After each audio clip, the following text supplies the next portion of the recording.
ماقل انسان ان کا تعاون عمل ہوئی الا من ثلاثت صدقۃ جاریۃ او ولد صالح یدعو له او علم ينتفع به۔ آپ نے اس حدیث پہ توجہ کرنی ہے۔ نبی رحمت صلی اللہ علیہ وسلم نے فرمایا جس وقت آدمی کا انتقال ہو جاتا ہے، بندہ مر جاتا ہے، دنیا سے چلا جاتا ہے، اب اس کا تعلق عمل کا ختم ہو گیا۔ اب وہ کوئی اگر عمل کرنا چاہے نماز نہیں پڑھ سکتا، زکوٰۃ دینا چاہے نہیں دے سکتا، حج کرنا چاہے نہیں کر سکتا کیونکہ دنیا سے چلا گیا ہے۔ لیکن نبی رحمت صلی اللہ علیہ وآلہ وسلم نے فرمایا مرنے کے بعد بھی وہ 3 کام دنیا میں جو کر گیا تھا، مرنے کے بعد بھی اللہ تعالیٰ ان 3 کاموں کا ثواب اس کی قبر کے اندر پہنچاتا رہتا ہے۔ مرنے کے بعد بھی آپ کو اجازت ہے، بات اچھی لگے تو آپ سبحان اللہ کہہ سکتے ہیں، کیونکہ ہم ایصال ثواب کے لیے آئے ہیں، تو آپ سبحان اللہ کہیں گے تو انشاءاللہ ہمارا عقیدہ ہے اس مرنے والے کی روح کو ایصال ثواب پہنچ جائے گا۔ ذرا ایک دفعہ اپنا جھانکا لگائیں اور بولیں سبحان اللہ، سبحان اللہ، جزاک اللہ۔ شکریہ، میں آپ کا مہمان ہوں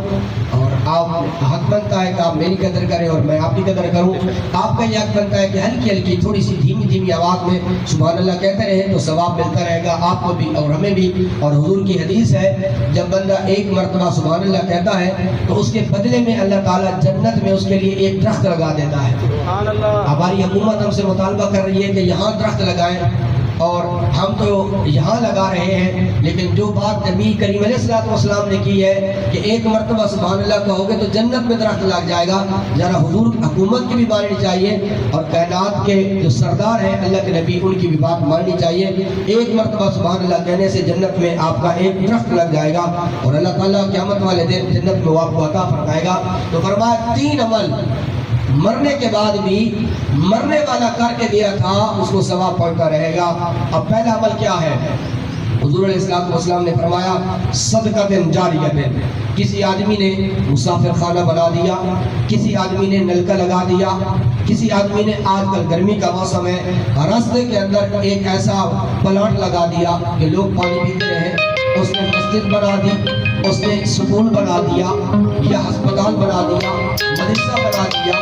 مسجد کے لیے جگہ وقف کر دی، یہ صدقہ جاریہ ہے۔ میرے آقا علیہ السلام نے فرمایا کہ مرنے کے بعد بندہ دنیا سے چلا گیا، چاہے 1000 سال بھی گزر جائے، جو چیز اس نے بنائی تھی اور لوگ اس سے فائدہ اٹھا رہے ہیں، 1000 سال تک بھی اگر اس سے لوگ فائدہ اٹھاتے رہیں گے تو اللہ اس مرنے والے کو، اس جگہ دینے والے کو ثواب عطا فرماتا رہے گا۔ یہ پہلی چیز ہے کہ بندے کو مرنے کے بعد بھی ثواب ملتا ہے اور یہی ایصال ثواب ہے اور یہی طریقہ ہمیں آقا علیہ السلام نے بتایا ہے۔ اور دوسری چیز سمجھے جو حدیث مبارکہ میں نے حوالہ پیش کر دیا، صحیح مسلم کی روایت ہے، نبی علیہ السلام نے فرمایا او علم ينتفع به،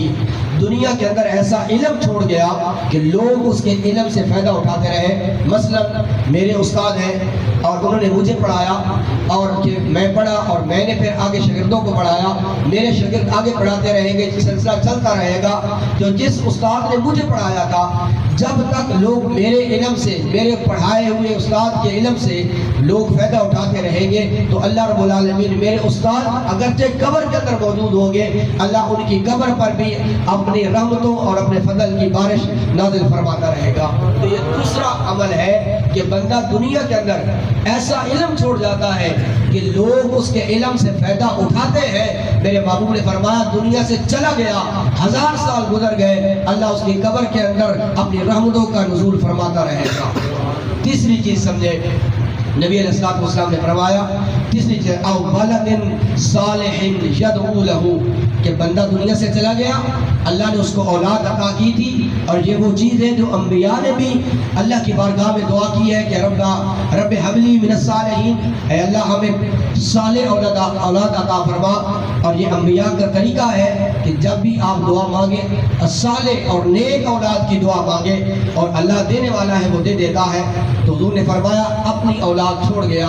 صالح تھی، نیک تھی، پھر اس نے اپنے باپ کو بھولا نہیں ہے، مرنے کے بعد اپنے باپ کو یاد رکھا کہ میرے باپ نے بڑی تکلیفیں اٹھائی تھی اور بڑی مشقت اٹھائی تھی، میرے پالتا رہا، آج میرا باپ چلا گیا تو میں اس کو کیسے بھول جاؤں؟ نہیں، میں اپنے باپ کو نہیں بھولوں گا۔ حضور نے فرمایا پھر وہ بندہ بیٹھ جاتا ہے، چاہے وہ کل کی محفل ہو، چاہے وہ جلیسوے کی صورت میں ہو، چاہے وہ سالانہ برسی کی صورت میں ہو، وہ اپنے دوست، اپنے یار، اپنے بیلیوں کو، اپنے رشتہ داروں کو بلا لیتا ہے اور فرمایا وہ دعا کرتا ہے یہاں بیٹھ کر، اس کے باپ قبر کے اندر موجود ہے، فرمایا جب لوگ آ کر اس کے لیے دعا کرتے ہیں، اللہ رب العالمین اس دعا کی برکت کو اس کی قبر میں پہنچا کے اس پر رحمتوں کا نزول فرما دیتا ہے۔ یہ تین